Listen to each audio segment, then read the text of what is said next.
श्री कृष्ण जी कहते हैं, संसार में प्रत्येक आत्मा अपने भाग्य को लेकर जन्म लेती है, पर भाग्य केवल लिखी हुई रेखा नहीं, वह अवसरों का श्रृंखला है जो समय के साथ तुम्हारे सम्मुख आती है।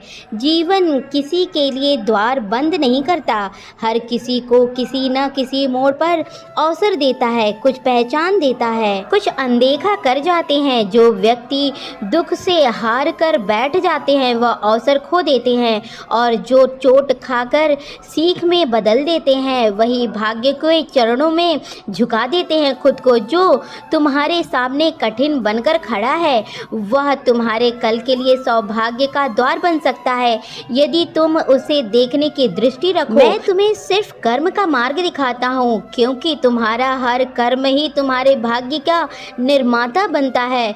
तुम सोचते हो कि किसी से सब कुछ सहज मिल जाए और तुम्हारे बार बार गिरना ना पड़े तुम्हें, लेकिन जो गिरकर उठता है वह सफल हो जाता है, कभी भी वह असफल नहीं होता। हमेशा जागरूक होना चाहिए।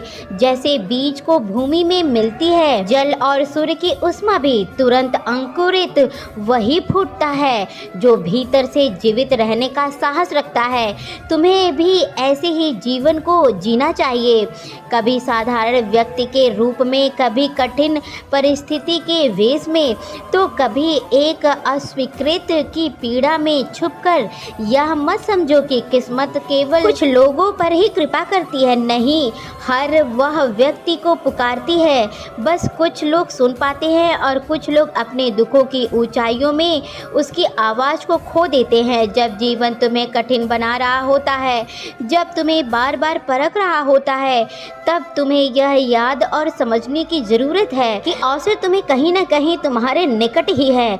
हर ठुकराया गया अधूरा और अस्वीकार को जो स्वीकार कर लेता है वह भीतर से उसको जागृत कर लेता है, जहाँ तुम्हारा वास्तविकता भाग्य आरंभ होगा।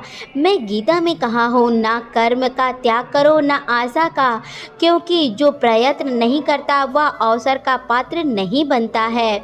भाग्य उन लोगों की भी ओर झुकता है जो केवल शिकायत करते हैं, बल्कि उनके चरणों में समर्पित होता है, जो हर परिस्थिति में खड़े होते हैं, चाहे आंधियां हो या एकांक पीड़ा। तुम्हारे प्रयासों में जो निरंतरता है वही भाग्य के द्वार पर तुम्हारा नाम है, वहां से अंकित करता है।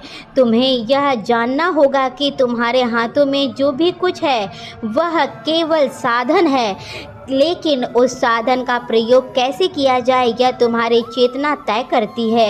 एक व्यक्ति वही साधन लेकर संसार को बदल देता है और दूसरा उसी साधन को निष्क्रिय छोड़ देता है। इसलिए मैं कहता हूँ, अपने भीतर जागो, देखो, समझो कि आज तुम्हें कौन थका रहा है वही कल तुम्हें उठाएगा भी।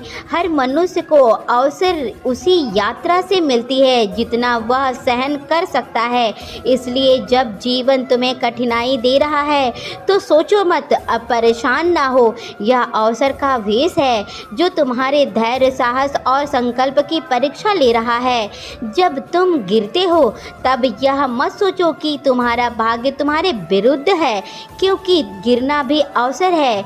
यह तुम्हें सिखाता है कि इस मार्ग पर चलना चाहिए या नहीं, और वही तुम्हारे भीतर से तुम्हें सशक्त बनाती है। अगली बार अवसर तुम्हें मिलेगा ही, और वह आएगा तो तुम इतने तैयार रहोगे कि तुम उससे निर्णय ले सकते हो तुरंत। कर्म उसे फल में बदल देता है, भाग्य स्थिर नहीं होता, वह हर क्षण बदलता है। तुम्हारी सोच, तुम्हारी दृष्टि से, तुम्हारे कर्म से यदि तुम केवल बीते हुए को कोसते रहोगे तो आने वाले अवसर तुम्हारा अतीत बन जाएगा। पर यदि तुम वर्तमान में पूर्णतः जागरूक रहोगे, जियोगे, तो वही तुम्हारा आज ही वह बीज बन जाएगा जो कल सौभाग्य का वृक्ष बनकर खिलेगा। याद रखो, तुम्हारे भीतर हूँ और मैं हर क्षण जानता हूँ। जब तुम अपने भीतर की क्षमताओं को स्वीकार कर लेते हो तब तुम यह समझ जाओ कि कोई भी परिस्थितियाँ तुम्हें रोक नहीं सकती है। जब तुम अपने ही भाग्य के निर्माता बन जाओगे तब तुम्हारा अवसर ही किस्मत बन जाएगा।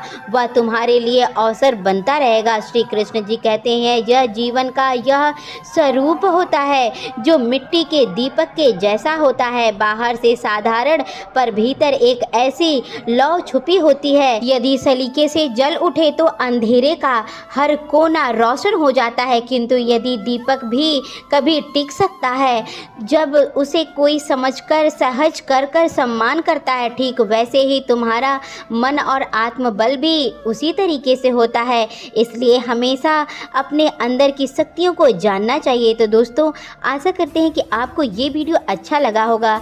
वीडियो अगर अच्छा लगा है, चैनल पर आप नए हैं तो वीडियो को लाइक करके चैनल को सब्सक्राइब तुरंत ही कर लीजिए। जय श्री कृष्णा।